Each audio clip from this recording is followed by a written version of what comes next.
buhay o kabiguan, ng ligaya o lungkot. Kaya marapat lamang na tanggapin si Jesus bilang tagapagligtas at Panginoon. At matapos yun ay panariwain ang katapatan at paglapit sa Kanya bawat araw o day by day. Ang day by day ay naglalayong umalalay sa pang-araw-araw na pamumuhay. Narito po si Kuya Ed Lapis sa mensaheng pinamagatang Truth in Desiderata.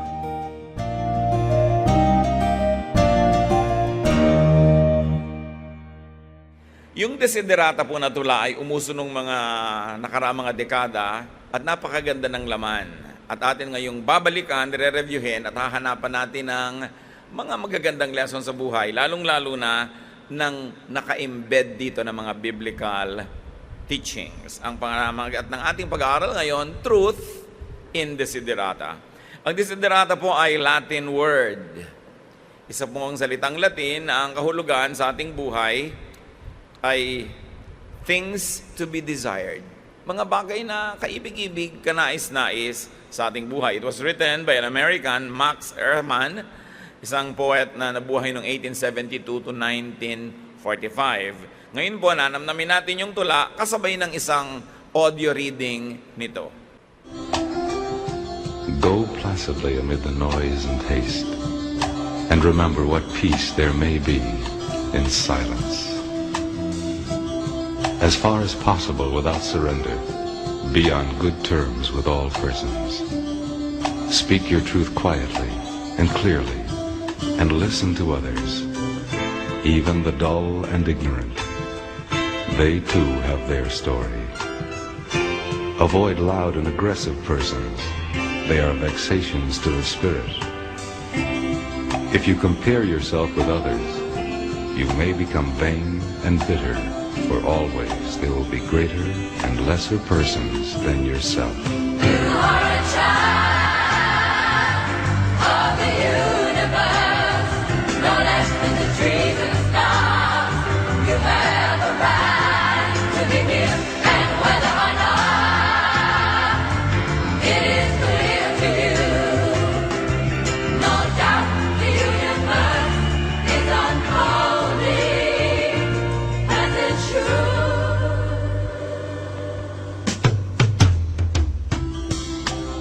Enjoy your achievements as well as your plans. Keep interested in your own career. However humble, it is a real possession in the changing fortunes of time. Exercise caution in your business affairs, for the world is full of trickery. But let this not blind you to what virtue there is. Many persons strive for high ideals, and everywhere life is full of heroism. Be yourself. Especially do not feign affection. Neither be cynical about love, for in the face of all aridity and disenchantment, it is as perennial as the grass. Take kindly the counsel of the years, gracefully surrendering the things of youth. Nurture strength of spirit to shield you in sudden misfortune, but do not distress yourself with imaginings. Many fears are born of fatigue and loneliness, beyond a wholesome discipline. Be gentle with yourself. You are a child. You are a child of the universe, no less than the trees and the stars. You have a right to be here. And Whether or not it is clear to you, no doubt the universe is unfolding as it should. Therefore, be at peace with God, whatever you conceive Him to be, and whatever your labors and aspirations in the noisy confusion of life. Keep peace with your soul, with all its sham, drudgery, and broken dreams. It is still a beautiful world. Be careful. Strive to be happy. You are a child of the universe, no less than the trees and the stars. You have a right to be here. You are a child of the universe, no less than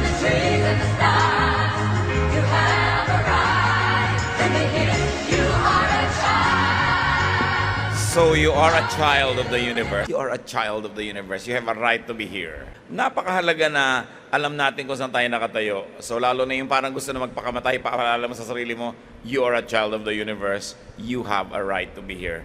You are not only a child of the universe, you are a child of God who created the universe. Iisa-isahin natin yung mga line dahil napakarami pong pwedeng ituro sa ating buhay, tapos biblical pa yung content.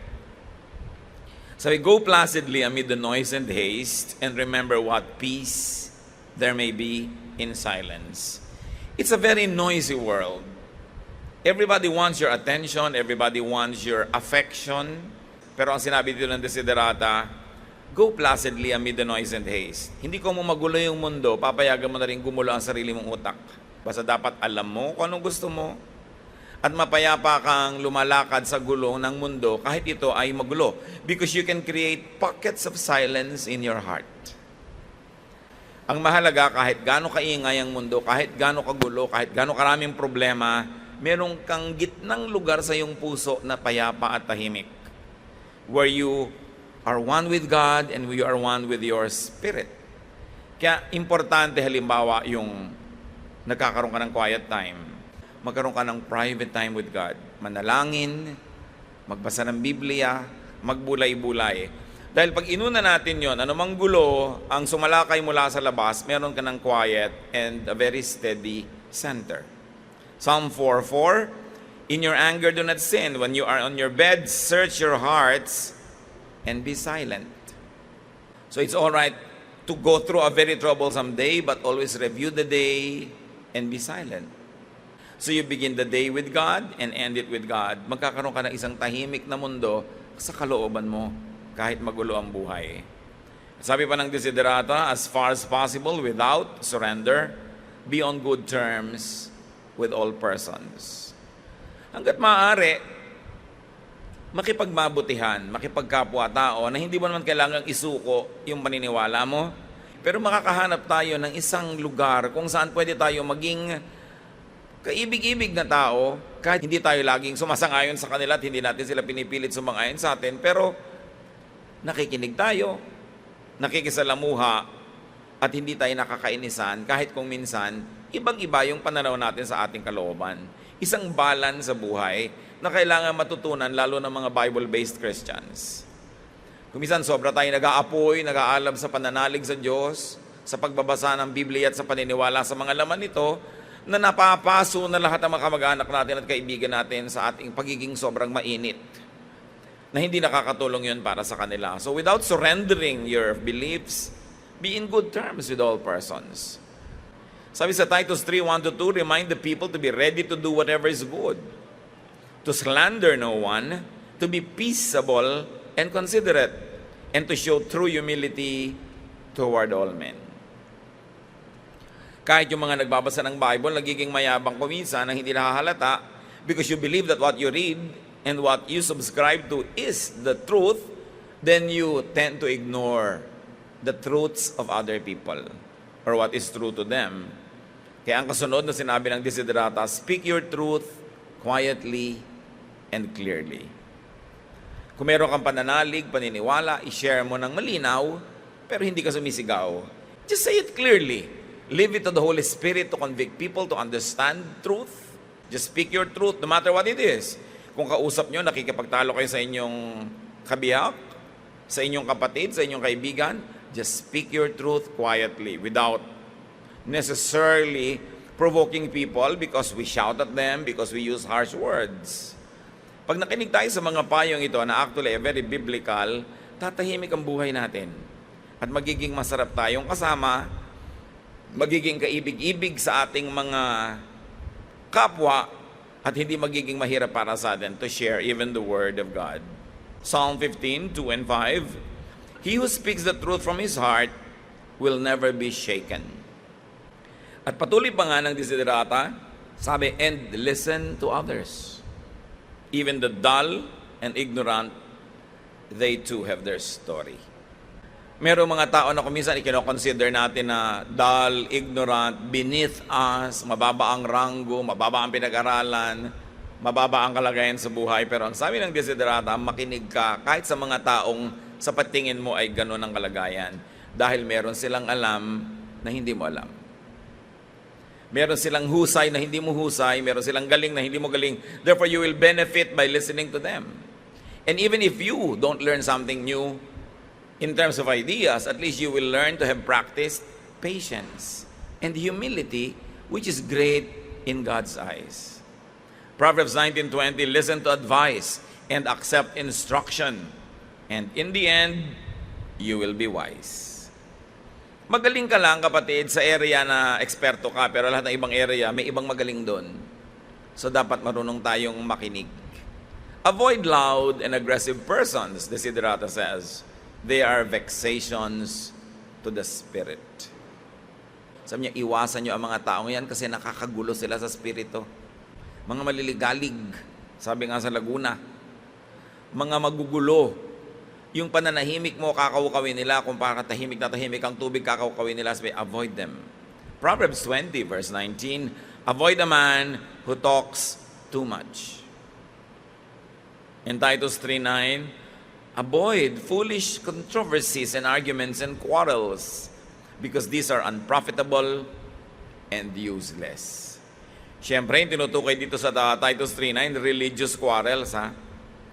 Sabi, iwasan daw yung mga pakikipagtalo, mga argumento, mga debating relihiyoso. Wala daw kapakipakinabang dyan sa ganyang mga klase ng usapan. So if we're going to really focus, the context of Titus 3:9 is avoid loud and aggressive religious people. Yung mga tao na iginigiit nila yung paniniwala nila sa'yo, gusto nila yung din na maging paniniwala mo, pero yung pagtuturo nila, agresibo. Sabi ko nun, wala kang mapapala na makipagmabutihan sa ganyang mga tao.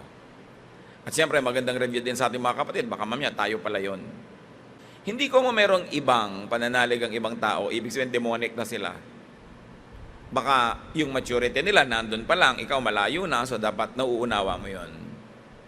At kung totoo man ang iyong pinaniniwalaan, pero magaspang naman ang paraan ng pagsishare mo nito, para mo na rin sinira yung sariling pinaniniwalaan mo. Because the greatest proof that what you believe in is truth is your behavior, your good manners. If you compare yourself with others, you may become vain and bitter, for always there will be greater and lesser persons than yourself.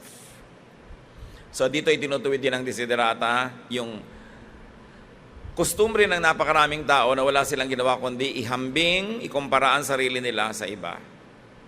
Sabi, walang kwenta yung kanyang mga paghahambing kasi dalawa lang pwedeng kawian, maging hambog ka o maging mapakla at mapait ang buhay mo dahil talo ka sa comparison. So kung panalo ka sa comparison, ang pagkatalo mo naman nun is yayabang ka. Kung talo ka naman doon sa comparison, mas matatalo ka na naman dahil baka lalong maawa ka sa sarili mo, mainggit ka pa. Sabi sa Romans 14:12, so then each of us will give an account of himself to God. Mananagot ka para sa sarili mo, so don't compare. At kahit yung pamilya mo mas mayaman sa isang pamilya, ba't ikaw ba nagpayaman sa pamilya nyo? Lalo kumanan nyo lang yan, wala ka namang dapat ipagyabang. Dahil iba yung merong accomplishment nun. Enjoy your achievements as well as your plans. Keep interested in your own career, however humble. It is a real possession in the changing fortunes of time. Ang linaw, ipako mo ang iyong tingin sa sarili mong buhay. Maging interesado ka lang sa nangyayari sa buhay mo, sa karir mo, huwag sa buhay ng iba. Huwag kang nakabantay sa buhay ng iba at alaga mo na lang lagi ito i-criticize, pag-usapan, i-chismis. At sabi ko, mag-enjoy ka your own achievements. Hindi achievement ng lolo mo, hindi achievement ng pinsan mo, hindi achievement ng kung sino-sino, achievement mo. So, achieve. Do something, maging mabunga ka, hindi pinagyayabang mo, ay talagang sikat yung kapatid ko, yung uncle ko, mayor, etc., etc., ikaw ba yun? So, mahalaga, meron tayong pagsisikap na maging mabunga. So enjoy your achievements, meaning your past, as well as your plans, meaning your future. That you enjoy even thinking about this, and you enjoy trying to achieve what you have planned to do. Sabi niya, sa mga panahon ngayon na napakadaming nagbabago, isang tunay na kayamanan, yung marunong kang magtuon ng pansin sa sarili mong buhay, hindi mo kino-compare sa iba, sineselebrate mo ang binibigay sa iyo ng Diyos, hindi mo ipinagluluksa yung ibinibigay ng Diyos sa iba, kasi pag ikay mainggitin, nalulungkot ka pagka umaasenso ang iyong kapwa. Pag masyado kang competitive, yung mga estudyante, mataas na yung grade nila, 95, yung nalaman na yung katabi, 97, umiyak pa dahil mas mataas yung grade ng kabila. Sabi, walang mangyayari pag ganyan. Mga magpipinsan, mga magkakapatid, don't compare your husbands or your wives. Kasi kung maganda ang napatapat sa'yo, pasalamat ka, huwag mo nang ipagyabang dahil kawawa naman yung natapatan na nga ng hindi mahusay, tapos ipagkakadiin-diinan mo pa yung katotohanan na yun. Kailangan marunong tayo maging generous with kindness at maging maalalahanin tayo that people who have less in life are actually more sensitive. At kung more sensitive sila, dapat naman tayong mas maingat sa pakikitungo. Enjoy your achievement, enjoy your life, enjoy your activities. Sabi ng Ecclesiastes 3:22, so I saw that there's nothing better for a man than to enjoy his work, because that is his lot. Wala na daw iinam pa na kung ano yung trabaho na naka-assign sa'yo, enjoyin mo. Kasi yan ang toka mo. Yan ang napa-assign sa'yo. Kung hindi man permanently, yan ang naka-assign sa'yo ngayon. Pwede ka magreklamo, pwede ka magalit, pwede ka magdabog, pero ano naman ang mapapala mo? Yung pa rin naman talaga ang gagawin mo dahil kailangan mong gawin yun. So turuan mo ang sarili mo to enjoy it. Lalo't hindi mo naman mapalit-palitan sa lalong madaling panahon. Kasi lugi ka na may ginagawa na hindi ka nag-enjoy. Lugi ka na may kasama sa isang biyahe na hindi ka nag-enjoy dahil ang tinatupag mo, inisin ang sarili mo dahil nakakainis siya. Pero lugi ka rin. Lalong-lalo kung yung naiinis ka, asawa mo. Hindi mo maitapot, hindi mo mapalitan, so turuan mo sa sarili mo na mag-enjoy. So ganoon, yan ang isang tunay na kayamanan. Change what you cannot change. Accept that which you cannot change. Get what you like. And if you cannot get what you like what you get, then life will be more peaceful. Ecclesiastes 5:19, moreover, when God gives any man wealth and possessions and enables him to enjoy them, to accept his lot and be happy in his work, this is a gift of God. Kung may mga tao na hindi nila ma-enjoy yung hirap at hindi nila gusto, meron din naman na hindi nila ma-enjoy yung magagandang bagay na ibinigay sa kanila ng Diyos. Sabi, if God gives you wealth or possessions, enjoy it. Binigyan ka ng magandang kusina, gamitin mo, bakit nasa dirty kitchen ka? Binigyan ka ng magandang sofa, yak-yakin mo, lumain mo, kesa bagong-bago kasi hindi nyo inuupan, doon kayo nakaupo sa kudkuran ng nyog. Diba? Merong ang ganda-gandang komedor, hindi ginagamit, saan kumakain yung pamilya, doon sa gilid. Ang gagandang kumot, tapos ang ginagamit nyo, yung mga gapak-gapak na mga balutan ng feeds ng manok. Mga sako-sako, ang gaganda ng mga tuwalya, nakalinya sa cabinet. Pero tingnan mo yung tuwalyang ginagamit nila, ang nipis-nipis. May nakasulat pang good morning. Kung hindi pa pala napanalunan sa ripa noong Pasko, wala. Sayang, di ba? If God gives you good things, use. So, paano po masira? Mabuti nang nasira dahil ginagamit, kasi hindi nga nasisira dahil hindi naman pinakinabangan kahit kailan. May kotse kayong maganda, masama ang panahon, sakyan nyo. At iba talaga, lulusong na lang sa mga tubig, hindi baling mabasa, huwag lang mabasa yung kotse nila. Bakit ka ba may sasakyan? Yung iba pa nga, ang gaganda ng sapatos, talagang kahit na mga bote sila, matibo ng mga wasak-wasak na bote, ihuhubarin yung sapatos. Things have to be used. That's how you celebrate life. Hindi mo pine-preserve yung ganda niya, yung naluma dahil ginamit. Yun ang maganda. So sabi ni Solomon, alam nyo, mag-appreciate naman kayo sa Diyos. Pag binibigyan kayo, gamitin nyo. Mayroong masarap na pagkain, lutuin nyo. Hindi kung kailan lang may bisita, tsaka ilalabas, tapos nagdidildil ng asin yung pamilya. Lagi na lang ang ganda-ganda para sa iba, pero pag sa kanila, hindi na. Be appreciative of whatever God gives you. Exercise caution in your business affairs, for the world is full of trickery. O mahilig daw kayo magnegosyo, maghanap buhay, mamuhunan, maganda yan, pero mag-ingat. Be cautious. It means don't go too fast. Don't be too aggressive. And do not put all of your eggs in one basket. Kaya marami ko minsan, halos tumalon sa ilog pag na 1, 2, 3. Lalo yung na-scam. O mag-invest ka lang dito, biglang tutubo ng malaki. Makakatikim ka naman ng konting tubo, gaganahan ka, dadagdagan mo yung investment, hanggang mamaya patigin tong ngipin ng biyanan mo, nandun na sa investment. Tapos bigla ka na 1, 2, 3, walang natira. Kaya sabi niya, exercise caution. Mag-ingat ka. Hindi lahat ng attractive ay talagang tama. At syempre, if it's too good to be true, it's not true. Alam niyo yung mga nadadaya, yung gustong kumita ng hindi nahihirapan, yung easy money. Karamihan ng mga na 1, 2, 3, ganun. Yung sobrang naghahangad. Kaya nga sabi ko, hindi ko naman gustong ipakadiin-diin pa yung mga nabiktima na nga. Pero alam nyo, kung hindi tayo interesado, hindi naman tayo mabibiktima eh. But because we're interested in something that is not rightfully ours or should not be ours, because out of a very little effort, ang dami mong tubo, parang mali yun, di ba? So basically, it's very wrong. So niya, the world is full of trickery.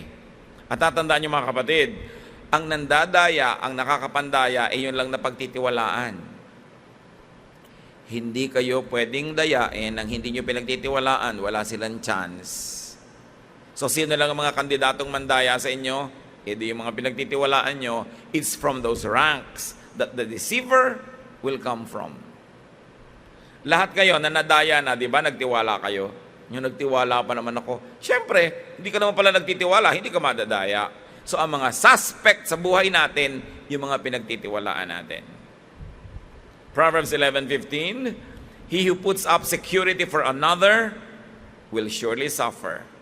But whoever refuses to strike hands in pledge is safe. Sabi, pag mahilig kayong maging garantor, nako, maghanda-handa na kayo mag-abono.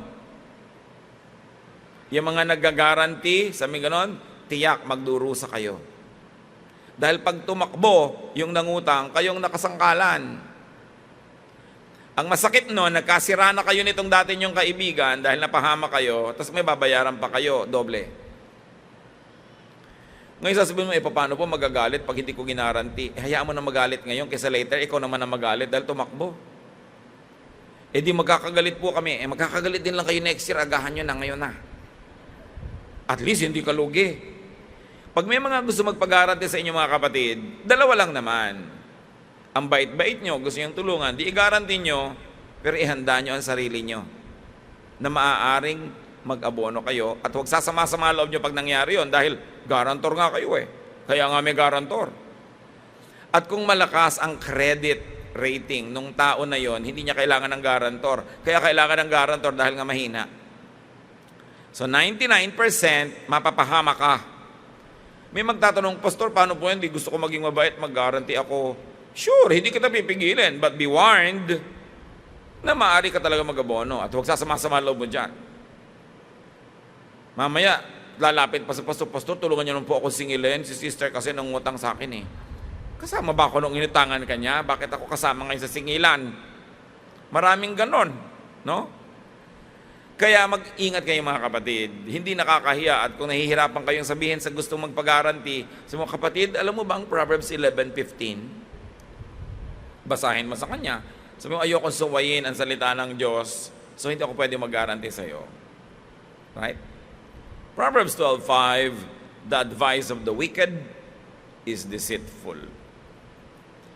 So kailangan nag-iingat tayo sa pinakikinggan. But let this not blind you to what virtue there is.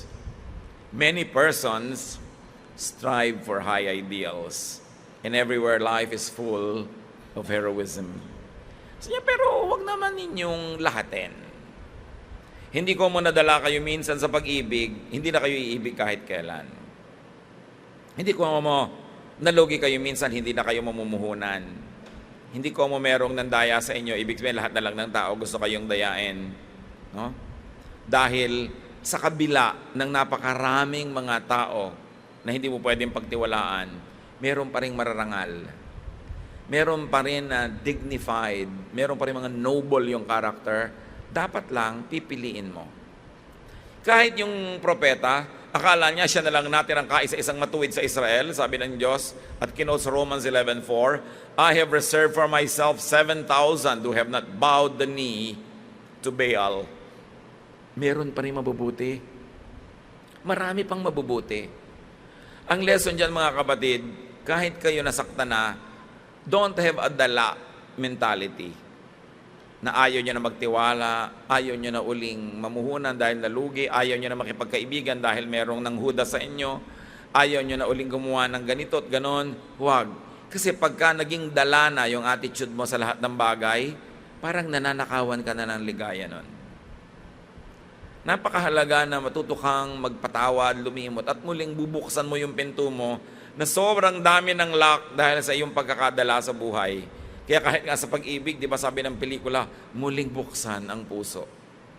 Kasi baka mamaya ang dami ng napapasok mo, nasaktan ka, yung pala yung tunay na magbibigay sa ng ligaya, yun ang kumakatok ngayon pero ayaw mo na magbukas.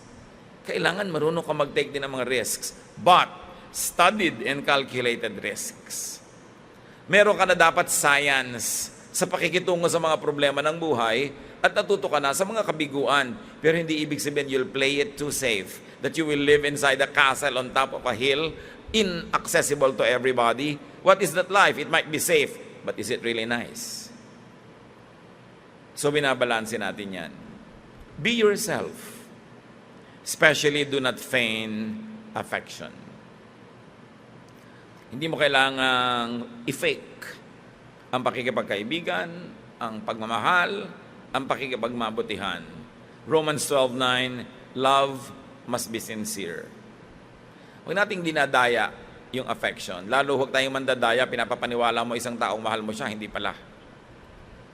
Pinapapaniwala mo isang taong malapit ang loob mo sa kanya, hindi pala totoo. Kasi siya naman yung dadalain mo, siya naman yung sasaktan mo, and later on, dumadami yung mga nasasaktan, we get surrounded by more and more and more people who are no longer willing to trust others. And what kind of world are we going to have? Neither be cynical about love, for in the face of all aridity and disenchantment, it is perennial as the grass. Huwag na tayo maging negative about love. Love is still very beautiful. Baka nagkataon lang hindi ka napatapat sa isang magandang match, but it's still beautiful. At kahit daw napakaraming nga katigangan at kauhawan dyan sa paligid, marami pa rin pag-ibig kasing dami ng damo na hindi mo mapatay kahit na pinipilit mo pang patayin. 1 John 4:16, and so we know and rely on the love of God, on the love God has for us. God is love. Ang isa sa mga pinakamagandang gawin mga kapatid, pagka tumanggap sa Panginoon, pagka na-renew ang ating spirit, pagka tayo nagkaroon ng love affair with the Word of God, is to put love back into our lives. Kasi yan ang tinatanggal ng mundo sa atin eh. Pag nasaktan ka na, nadala, inaalis niya yung pagtitiwala, inaalis niya yung pag-ibig, inaalis niya yung maging maibigin ka. Pero, ano ang kulay ng buhay kung ganon? So when you bring back life back to you, you also bring love back. So be ready to love and be ready to be loved. 1 Corinthians 13:8, love never fails. So take kindly the counsel of the years, gracefully surrendering the things of youth. Siyempre nga naman daw, nagbabago buhay, nakakaedad tayo, buong kagandahang loob na isuko na yung dapat ay hindi mo na dala-dala sa pagtanda dahil hindi ka na bata. At yan ang isa nating dapat natanggapin, to learn things, to mellow, to mature. Kung nung araw masungit ka at magagalitin pero ngayon matanda ka na ng konti, tama na. At pag talagang medyo tumatanda ka na, bawal lang magalit. Kasi mas madaling atakihin ang mga matatanda, mas madaling mamatay. So dapat, huwag mong ginagalit ang sarili mo. Huwag mong iniinis ang sarili mo at huwag ka nang gagalit ng iba dahil habang tumatanda ka, mas nangangailangan ka ng kalinga, pagmamahal, alaga ng iba paano kung nakakainis ka? So dapat yung mga yabang, masakit na magsalita, yung mapagmataas, yung masyadong oppressive kasama, dominante, binabawasan hanggang maubos yan pag ang tao tumatanda na. Why? Because you realize that those things are not really what brings in friends. Those things are not the ones that really bring in happiness into your life. In fact, they make enemies for you and they make you miserable. Kahit sa itsura, kung talagang matanda ka na, 80 ka na, 70 ka na, huwag ka na magsikap magmukhang 30. Because you will look like a joke. Lalo may na-achieve ka naman, nakapagpalaki ka ng mga anak, nakapag-alaga ka na ng mga tao, may natulungan ka, may na-establish kang bagay, nakapagpagawa ka ng bahay o whatever, nakapaglingkod ka sa bayan, natural lang tumatanda yung itsura mo. Dapat mo yung tanggapin. Kasi mas nakakatawa yung mga alam mo nang may edad pero pilit na itinatanggi. Sabi nga, take kindly the counsel of the years, gracefully surrendering the things of youth. At isa doon yung mga yabang, yung sobrang self-reliance, mga pangbata yan eh. Pag matanda ka na, alam mo nang hindi naman talaga ganon. Talagang dapat nakikitungo ka, nakikisama. There is nothing more vain and more sayang than a person na matanda na pero walang pinagkatandaan. Dali-dali pa rin magalit. Ang dami pa rin kagalit at hindi pa rin niya nakakasundo yung kagalit niya. Parang bakit mo pa pinahaba ang buhay mo para lang dumami pa lalo yung kaaway mo? Dapat humahaba yung buhay para yung mga dating nakaaway nung bata pa tayo at hindi marunong, makasundo na natin dahil marunong na tayo.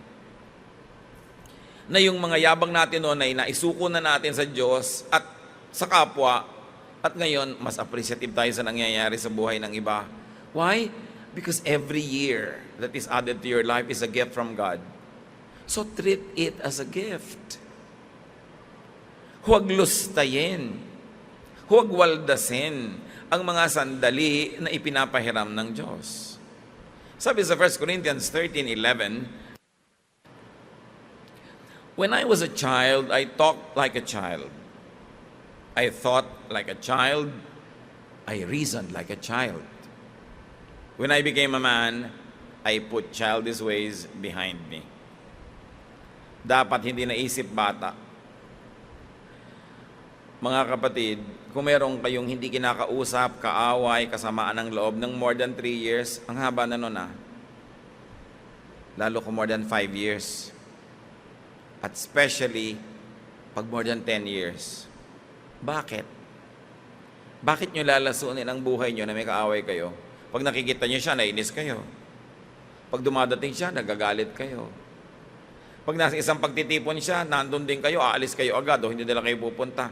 Ba't nyo liliitan ang mundo nyo? Alam nyo, bawat isang nakakainisan, kalaban, nakakapagpaliit ng mundo. But why will you live that way? So it's important, no? To gracefully surrender these things. Meron isang kwento tungkol kay Amalia Fuentes at kay Charito Solis. Kilala nyo ba yon? Diba? Baka mamaya si Angel Locsin na lang ang kilala nyo dahil puro kayo young people. Merong matagal na alitan tong dalawang superstars na ito. Hindi sila nag-uusap. Yung pala, merong pinagsimulan nyo na mahabang kwento. Pero, pag nagpupunta halimbawa si Amalia Fuentes sa isang affair, nandun si Charito, di na siya tutuloy. Ganon din si Charito. Kung sinong mauna, hindi nasusunod yung nahuli. O kaya, nandun sila pareho pero nag-iiwasan. Pag nandun sa bungad yung isa, nandito sa dulo yung isa, natetense lahat ng tao pag magkasama sila sa isang hall dahil baka biglang sumabog at magaway. Minsan daw, nandun si Charito at si Amalia, paalis na si Charito nung makita niya si Amalia. Tapos sabi ni Amalia daw, "Chato, chato, chato." And everyone froze, and everyone was silent, not knowing what would happen next. At biglang lumingon itong si Charito, sabi daw ni Amalia, "Bati na tayo, matatanda na tayo eh." At nagkabati sila mula nun. Diba? So sino ang Amalia at Susan ng buhay nyo?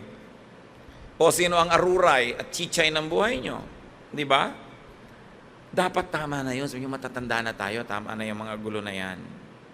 Reliable ang kwento na yan. Ang nagkwento sa akin ay si Susan Roses. So, talagang napakaganda na. Tapos sabihin mo, ay matanda na ako, tama na yung mga ganyan. Lalo sa mag-asawa. Yung matanda na tayo, tama na yung mga ganyan-ganyan. Ano? Dapat enjoy na lang natin yung nalalabing buhay. Pinapahaba nga ng Diyos to bilang regalo, tapos papapangitin mo. Eh ano ngayon ang advantage mo kung bata ka pa lang, natuto ka na? Di ba mas masaya? Kasi yun, nagsimula ka pa lang, ang dami mo na enjoy kasi bata ka pa lang, tinatama mo na yung mali. Nurture strength of spirit to shield you in sudden misfortune. Kailangan daw pinapatibay ang loob para kung sakali kang biglang makatanggap ng hampas, dagok ng buhay, kaya mo kasi pinatibay mo ang iyong loob. At ganoon din ang dapat gagawin natin sa mga bata, pinapatibay ang loob. Sinasanay natin silang mabigo. Kahit kaya natin ibigay ang gusto, kuminsan hindi natin binibigay para makapag-practice sila. Kasi sa totoong buhay, hindi naman nila makukuha lahat ang gusto nila. Dapat may practice. Dapat masanay sila kuminsan kulang ang pera. Kasi sa totoong buhay, dumarating na yung kulang yon kahit maluwag ka pa.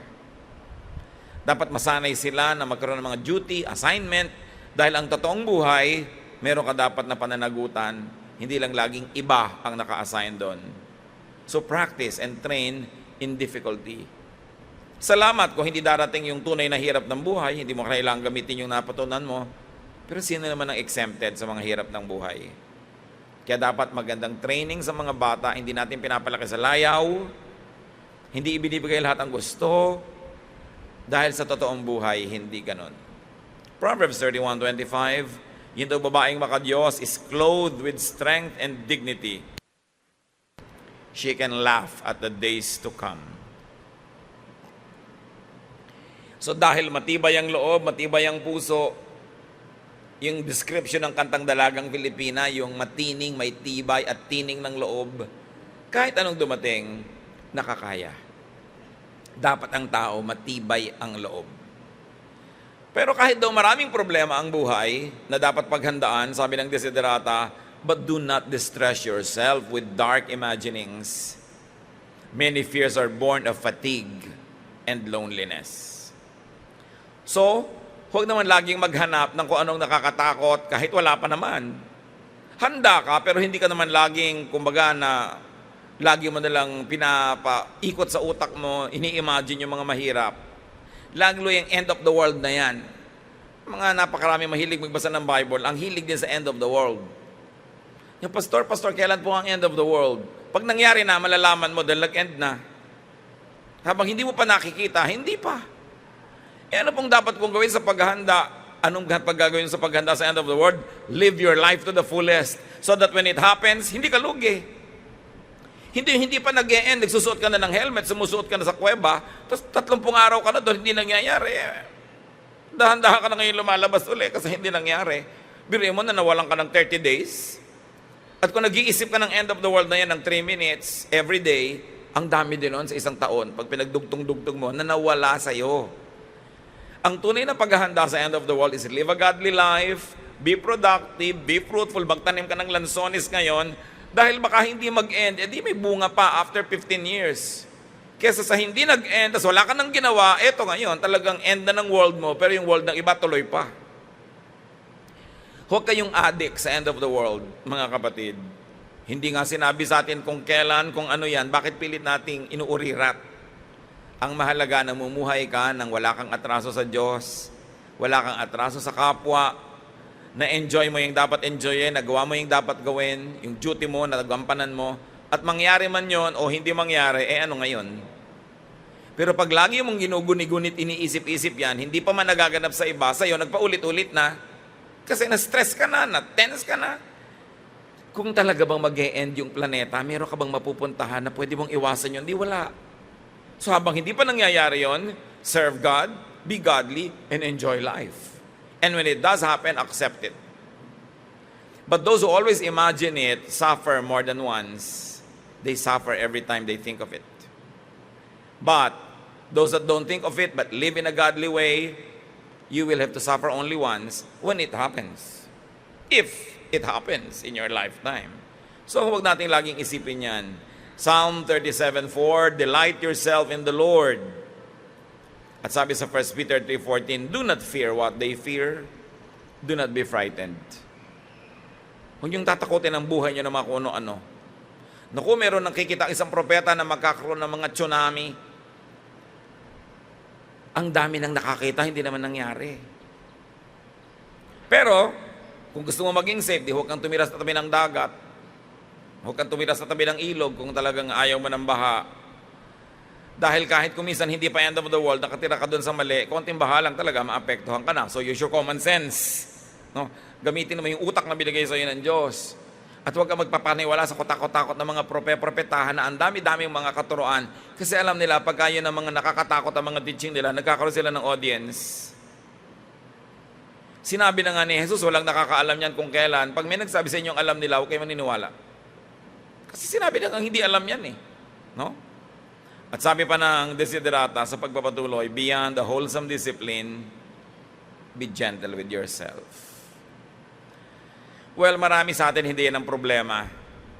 Dapat siguro be gentle with others, be gentle with your wife, with your spouse, with your husband, with your mother. Pero merong mangilan-ngilan, hindi talaga gentle sa sarili. Pinaparusahan ng sarili, inaako lahat ang tungkulin, ginagawa lahat ang dapat gawin, sobrang pahirap sa sarili. Sabi, be gentle with yourself. Why? Because you were also created by God. And when God says, you love the world, kasali ka. Kailangan alam mo ring mahalin ang iyong sarili. So huwag mong papatayin ang sarili mo sa pagpapayaman. Kasi yun nga ang mangyayari, yayaman ka, tapos mamamatay ka, at iba magmamana. Kailangan kain ka sa sarili mo. 1 Timothy 6:10, for the love of money is the root of all kinds of evil. Some people eager for money have wandered from the faith and pierced themselves with many griefs. So, sige, asenso ka. Paunlarin mo ang iyong buhay, but do not harm your health in the process. Mahalaga yung health mo. O one more deal, one more big amount, pero if you are in pain, nagkaka-ulcer ka, nagkakaroon ka ng mga stress, is it really worth it? How much do you really need in life? Meron po akong isang kakilala, magkaibigan, hindi sila nagkita ng 5 taon. Yung kaibigan 1, sabi niya, this past 5 years, dumoble ang kayamanan ko, dumami ang negosyo ko, lumaki ang lahat ng mga holdings and everything. Ikaw, anong ginawa mo? Yung isa nagawa ng Christian work. Sabi niya, well, I did Christian work. Tapos sabi niya, pambihira ka naman, 5 taon, hindi mo man lang naparami yung pera mo. Ganyan-ganyan.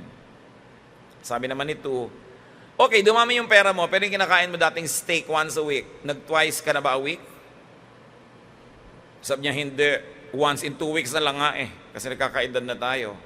Okay, yung kama mong dating king bed, naging kingdom bed na ba? Dinamihan mo ba? Lumaki. Sabi, no, king nga is too big na eh. Diba? O dati kang umiinom ng isang bottle na magandang wine, na uubos mo 1 bottle a month by yourself. Naging double ba? Hindi, sabi, medyo binawas-bawasan ko rin. Eh ano ngayon ang ginawa mo sa nadagdag mong pera? Wala naman palang direct benefit sa buhay mo. Except, lumaki yung pera mo sa bank, mas tumaas ang position mo, pero wala namang naiba sa buhay mo eh. Pero look at your health, and look at the stress, and look at the ulcers, and look at what happened to your marriage. It got broken. No? So, meron ba talagang returns, appropriate and commensurate returns ang bawat pisong nadadagdag mo sa income mo, o diminishing returns? Pwede mangyari yun eh, sa sobrang yumayaman na. Dumadami yung pera mo, pero hindi ka naman masyado rin sumasaya. Nangyayari ito mga kapatid, ha? Bagamat hindi siguro lahat mararanasan, pero yung pagka end of the year, yung 13th month, yung 13th month pay, ang laki ng ligayang idinadagdag sa buhay ng ordinaryong manggagawa. Di ba? Sobrang laki. Pero yung may-ari ng kumpanya, wala namang nadadagdag sa kanya eh. Kahit sabihin mo, kumita pa siya ng another many sets of millions in addition to his already many millions, hindi directly proportionate sa dami ng dadadagdag, yung dami ng ligaya.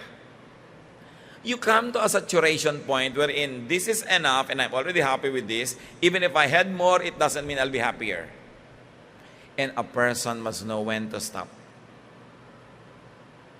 When it's no longer directly affecting you in a positive way. Baka mamaya na-apektuhan ka pa nga negatively.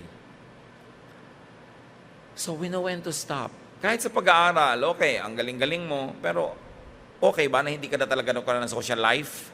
Hindi ka na nagkaroon ng involvement sa sports, anumang bagay, kasi puro grade na lang inatupag mo. When do you stop earning good grades and getting a life?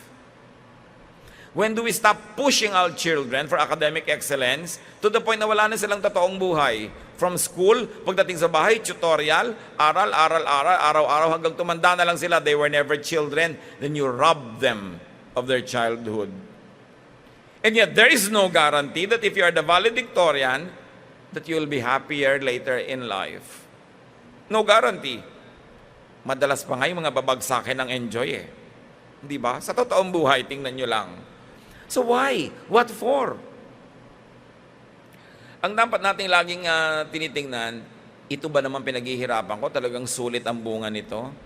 Bakit ako nakikisang-ayon sa standard ng sanlibutan na kailangan more? We should know when to stop. You are a child of the universe. No less than the trees and the stars, you have a right to be here. Understood naman yon. And whether or not it is clear to you, no doubt the universe is unfolding as it should. May permiso mo man o wala, aandar ang mundo. Ang gabi magiging umaga, ang umaga magiging gabi, magpapaikot-ikot, tuloy ng tuloy. Ang goal mo, kapatid, lungkot na lungkot ka ngayong gabi, ang laki-laki ng problema mo, ay ang goal mo, buhay ka pa bukas. Kasi kahit mamatay ka, yung bukas darating. So dapat pagdating ng bukas, kasali ka pa rin. Be kind to yourself. Survive difficulties. Kuminsan, isa sa ating great achievement is just to survive a lonely and a depressing night.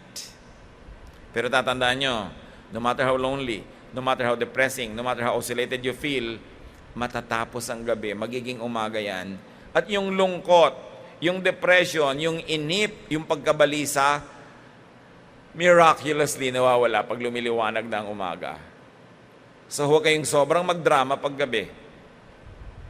Huwag kayong papadala sa mga dramang bukid ng gabi kasi yung iba, hindi nagsusurvive. Minsan nagsusuicide. No, yung lungkot, mas palungkot ng palungkot, paubos na yan kasi nauubos din yan eh. Lahat naman nauubos. Kaya nga sabi, Pastor, ang lungkot-lungkot ko po, anong pwede kong gawin? Hindi malungkot ka. Kailangan mo laging sumaya. Mauubos din yan. Kaya pag malungkot ka, sabi mo, di malungkot ako. Ngayon, kung may magagawa kang paraan para ka sumaya, mag-exercise ka para kapawisan, malimutan mo yung lungkot mo. Lumabas ka, magpahangin ka. Kung ano man yung magpapatanggal ng lungkot mo, gawin mo. Pero kung hindi pa rin matanggal, malungkot ka. Hindi naman nakakamatay yan eh. Ngayon, problemahin mo kung hindi ka makahinga. Yun, nakakamatay. Di ba? Lumilipas. Ang mahalaga, palampasin mo. Manalangin ka, humingi ka ng tulong sa Diyos. Buuin ang loob. Genesis 8:22, as long as the earth endures, seed time and harvest, cold and heat, summer and winter, day and night will never cease. Ibig sabihin, kahit anong problema mo, iniwang ka ni Papa, at may kasama pang naiwang utang, no? Iniwang ka ng boyfriend mo, ng girlfriend mo, nalugi ka sa negosyo, nawala yung bahay mo, natanggal ka sa trabaho, hindi ka nanalo sa binibinging kangkungan of 2012. Alam niyo ibig sabihin nito? Tuloy ang buhay. Business as usual. Ituloy nyo lang. Lalampas din yan. Darating ang panahon, pag matagal na, pagtatawanan nyo lang sarili nyo sa ginawa nyong pagdadrama.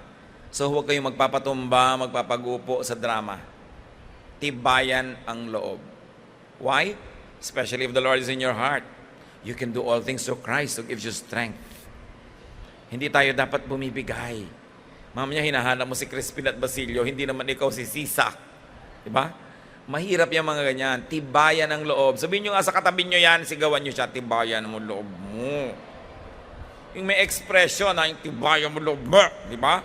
Huwag kang ganyan. Huwag kang mahina.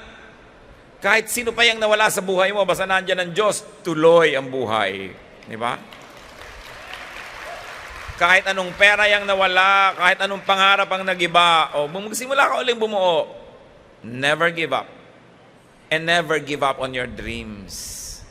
Yung mga pangarap nyo, lagi inyong pangarapin, planuhin, pagtrabahuhan. Pag hindi nag-work, begin again. But remember this, ha? Never focus too much on the future or your plans to the point that you don't enjoy the day.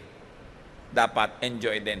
Kahit hindi na dumating yung plano nyo, hindi kayo lugi kasi na-enjoy nyo rin every day of the journey. Therefore, be at peace with God, whatever you conceive Him to be. If I may have a license to interpret whatever you conceive Him to be, therefore, be at peace with God. If you think God is conservative, be conservative. If you think that God is very generous, be generous. Your conception of God must never contradict your lifestyle. So kung sa'yo, ang Diyos conservative, be conservative, pero huwag mong ipilit sa iba. Kasi sa kanila, ang Diyos hindi conservative eh. Di ba? Kaya sabi, therefore be at peace with God, whatever you conceive Him to be. Kasi habang sang-ayon ka dun sa Diyos na pinaniniwalaan mo, yung konsyensya mo at yung pinaniniwalaan mo magkakampi, hindi magkalaban. Ito ang pinakamahirap sa buhay, yung kalabanin mo ang sarili mong konsyensya.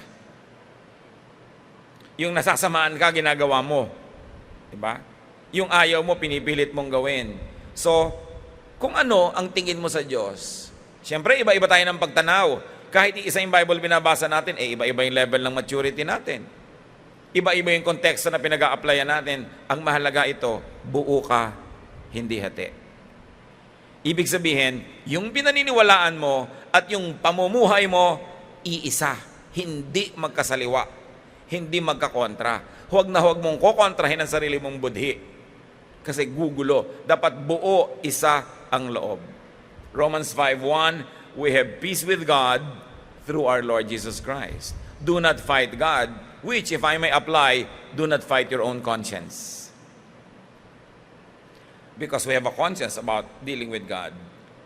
At sabi, and whatever your labors and aspirations, in the noisy confusion of life, keep peace with your soul. Dapat kakampi mo ang sarili mong budhi. So do not violate your conscience. Yung basic beliefs mo, yung basic values mo, huwag mong ibebenta. Huwag mong isasangla. Huwag mong ipamimigay sa iba dahil lang pinagbigyan mo sila. Because the most difficult trouble is trouble with your own conscience, which could be read religiously as trouble with your own God. Mahalaga yon, buo. 1 Timothy 1:19, hold on to good conscience. Psalm 62:5, find rest, O my soul, in God alone. My hope comes from Him. So be in agreement with what you think of God, so that you will not have to live in guilt and you will not have to be possessed by regrets.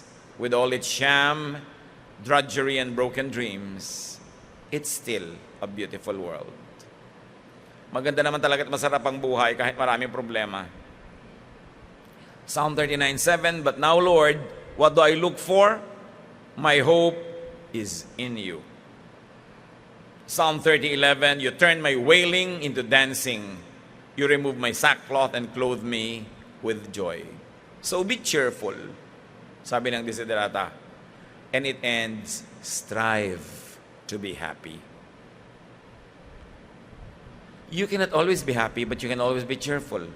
Kahit naman may problema ka, kaya mong ngumiti ah. So why not smile? What will you get by frowning? Itataboy mo lang lalo ang grasya. Siguro hindi ka naman dapat magtatawa na may problema ka, pero yung may dumaan, nginitian mo, gano'ng kahirap yon? Kasi pag yung mukha mo, pinapangiti mo, mapipilitang sumunod yung puso mo. Mamaya na bago mo na yung buong kalooban mo dahil lang nagsimula ka sa labas.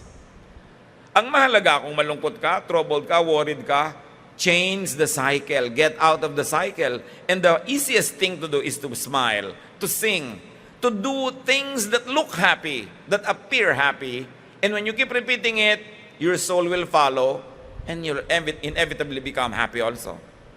Kaya ang sabi, strive to be happy. Pagsikapan mong maging masaya. Bakit mo pagsisikapan? Kasi pag nagpadala ka sa mundo, ang daling malungkot. Ang daling ma-discourage. Ang daling mawala ng pag-asa. Lalo't mahilig kang manood sa mga drama-drama sa TV, ang daling lumungkot. Biruin mo, lahat kayo na milyon-milyong nanonood, alam nyo kung sino ang tunay na ama ng bata.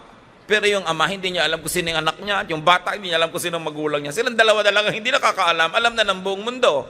Di ba nakakalungkot yun? At pag panood kayo ng panood ng ganyan, lagi naman ang problema, sinong tunay na magulang ng bata, lagi ang tagapagmana, yun ang mahirap, yung mga fake, yun ang mayaman doon sa bahay. May iba pa ba?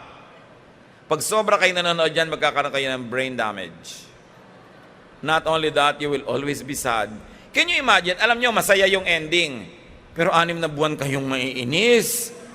Alam nyo, itong walang hiyang kontrabidang ito, masasagasaan ito ng kotse, magkakawasak-wasak ang bungo niya, tatapakan siya ng mga aso at lalapain siya ng mga maraming mga kuno-anong mga insekto.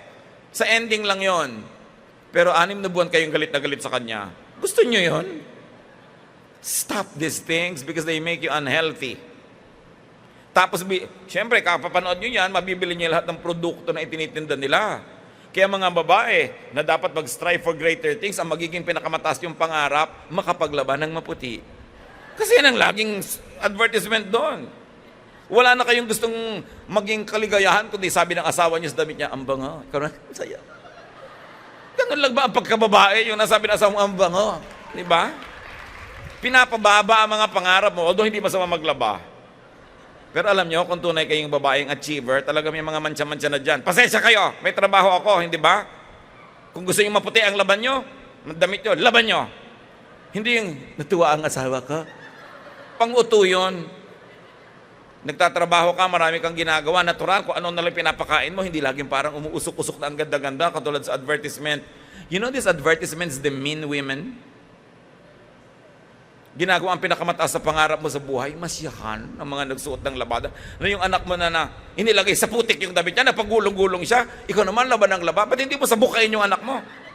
Ba't ka naglalaro sa putik? Pak, pak, pak! Dapat ganon. Hindi, laba ka naman ng laba, puputi din ito. Wrong values.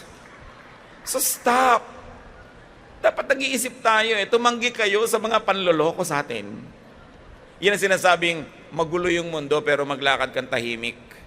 Kahit magulo yan. That meron ka sariling kalooban. Strive to be happy. Ipaglaban mo yan. Ecclesiastes 3:12, I know that there's nothing better for man than to be happy and to do good while they live. Si Solomon, pinakamatalinong taong nabuhay sa balat ng lupa. Ang sabi niya, alam niyo, pinakamataas na aspiration sa buhay. Be happy and do good. May do good ha, hindi lang be happy. Pero sabi niya, dapat masaya ka. Kasi gusto ng Diyos, masaya ka. Siya ang may original na sabi niyan. Sabi ni Lord, gusto ko, happy ka. Di ba? Dahil ang gusto niya talaga, masaya ang tao. Kaya niya binigyan tayo ng planeta, binigyan ng buhay para ka masaya. Huwag kang lugi. Enjoy life. Matthew 24:32, now learn this lesson from the fig tree. Kung pwede ka matuto sa fig tree, learn this lesson from Desiderata, which is really very, very biblical.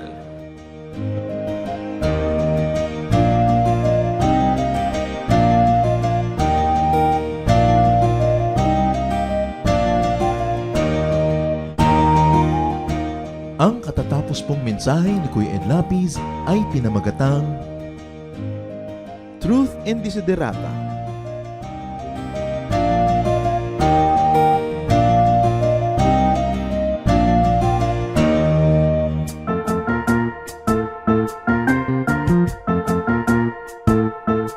Oras na po para pansamantalang magpaalam ang programang Day by Day. Tayo po'y magsama-sama tuwing ika-6 hanggang ika-7 ng umaga, araw-araw. Magandang umaga po at mabuhay ang Panginoong Hesus.